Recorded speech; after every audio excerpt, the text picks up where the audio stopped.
Vamos ya con la última comunicación de esta sesión. Moxifloxacino como primera línea de tratamiento en uretritis por Mycoplasma genitalium en hombres que tienen sexo con hombres. Presenta Patricia Álvarez López de la unidad de Drasanas Hospital Vall d'Hebron. Bueno, gracias al comité por permitirnos presentar este trabajo aquí. Gracias a vosotros por prescindir del café y estar aquí a estas horas, que además nos hablaré de VIH. Como introducción, simplemente mencionar que el Mycoplasma genitalium es un microorganismo que es causante de alrededor del 15-20% de las uretritis no gonocócicas y alrededor de un 40% de las uretritis recurrentes. En los últimos años su interés ha ido en aumento debido a su incremento en cuanto a resistencias y su dificultad cada vez mayor para tratamiento. Aquí en la tabla veis recogidas las principales guías de manejo, la europea, la británica y la australiana, y como veis todos están de acuerdo en cuanto al antibiótico que se realiza en primera y en segunda línea y también como rescate en infecciones recurrentes, aunque las pautas son un poco variables en función de la guía según, en cuanto a dosis y a días de tratamiento. Respecto a la infección no complicada, cuando no tenemos disponibilidad de realizar un test de resistencia a macrólidos o cuando tenemos demostrada que esta resistencia no está presente, se recomienda el uso de acitromicina en pauta extendida, precedido o no de doxiciclina. En aquellos pacientes en los que ya tenemos evidencia de una posible resistencia a macrólidos, se recomienda tratamiento con moxifloxacino entre 7 y 10 días, también precedido o no en función de la guía de tratamiento con doxiciclina. Y en aquellos pacientes en los que hemos objetivado una infección recurrente y no complicada, todas proponen como primera línea de tratamiento el uso de pristinamicina, que es una streptogramina que en España no está disponible y que se importa y que alcanza unos porcentajes de curación alrededor del 75%. Todo lo demás son opciones de tratamiento con unos porcentajes de curación mucho menores, entre un 40 y un 70% en función del tratamiento que se escoja. Y en la última actualización de la guía australiana, que es del año 2021, se abre la puerta a un nuevo tratamiento, que es el uso de sitafloxacino, que es una quinolona que se utiliza mucho en países asiáticos y también en Australia para tratamiento de otras infecciones como infecciones respiratorias, y con la cual se ha visto que en combinación con doxiciclina y durante 7 días se puede alcanzar una curación de alrededor del 90%.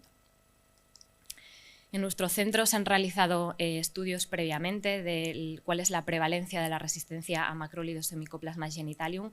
Tenemos una corte de pacientes, bueno, de personas, porque muchos de ellos eran asintomáticos entre el año 2013 y 2014, y otra del año 2016 y 2017, en la que se objetivó de forma general un porcentaje de resistencias a macrólidos de alrededor del 36%, lo cual es congruente con otras cortes.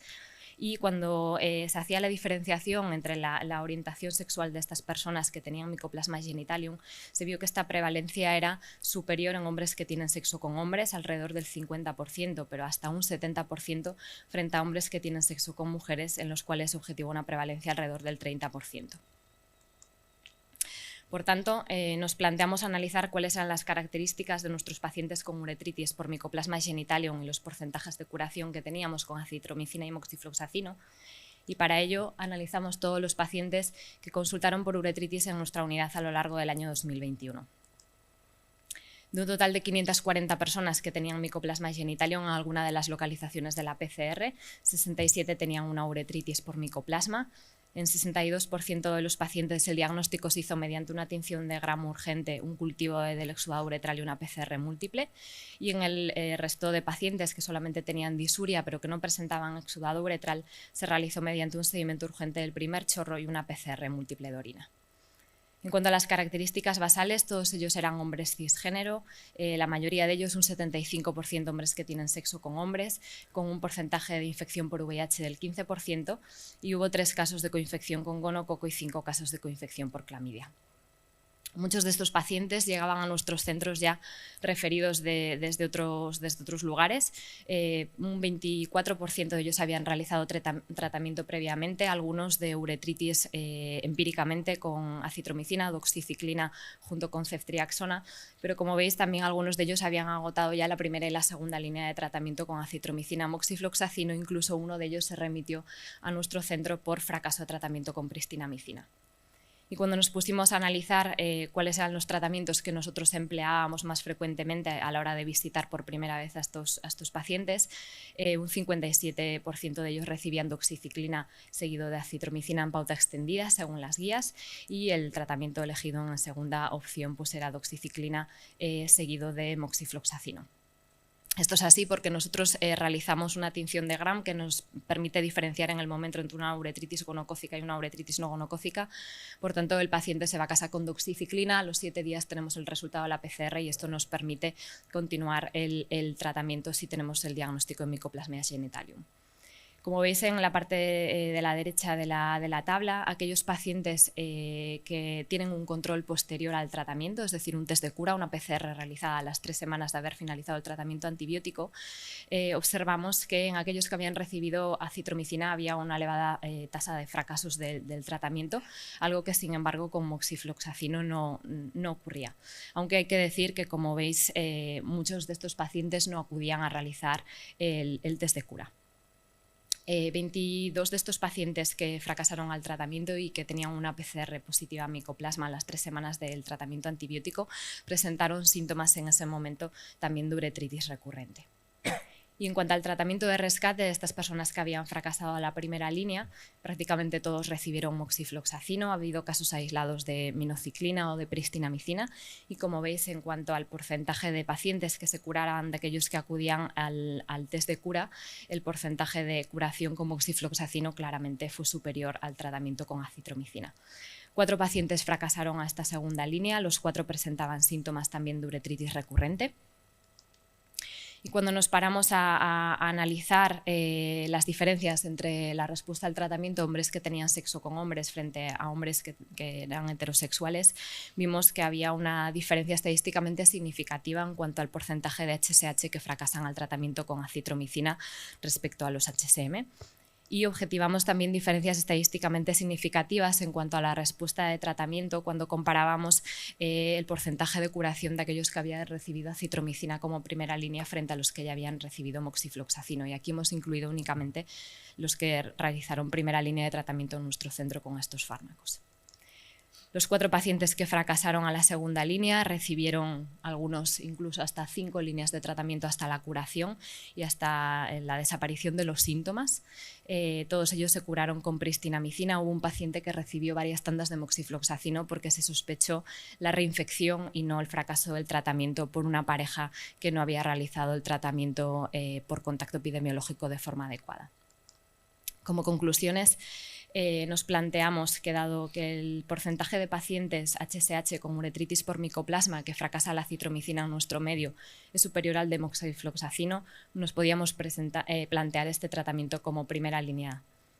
Es necesaria la implantación del estudio de resistencias a macrólidos para corroborar si esta tasa de resistencia se correlaciona con el porcentaje de fracasos clínicos a la acitromicina. Y también tenemos que decir, y es una limitación importante del estudio, que un alto porcentaje de personas no acuden al test de cura, por tanto no podemos confirmar ni descartar la curación. Y muchas gracias. Gracias por vuestra atención.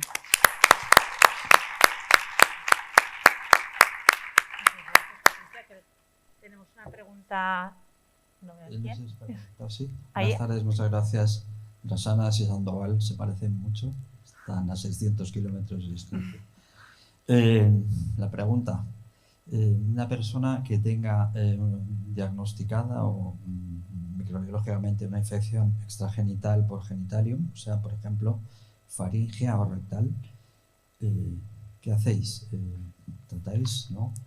Faringe no tratamos y de hecho el laboratorio no nos despliega el resultado del micoplasma porque se considera clínicamente no significativo. Y en cuanto a los aislamientos a nivel rectal, sí que hemos tenido algún caso puntual de proctitis y siempre ha sido después de descartar pues, infección por otras causas más habituales, gonorrea, clamidia. Ha sido en pacientes en los que persistían los síntomas después de haber descartado otras infecciones, que incluso podemos hacer un Gram en el momento de la consulta que objetivaba leucos y que hemos tratado como posible proctitis por micoplasma. Si no, la proctitis por micoplasma hablamos de un único aislamiento positivo, genitalium en recto. ¿Lo tratáis? Yo creo que si hay síntomas y no tienes otro asintomático. Generalmente es una persona asintomática. A veces tiene una pareja que tiene micoplasma en uretra, a veces no. Si es una pareja de una persona que ha recibido tratamiento porque ha hecho una uretritis sintomática, yo creo que se tiene que tratar para evitar la reinfección de la persona que has tratado por la uretritis.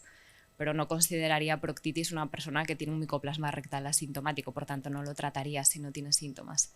Solamente en el caso del contacto de aquella persona que ha tenido una uretritis sintomática por micoplasma. Pues una infección rectal asintomática por genitalium, en principio no la tratáis, ¿sí?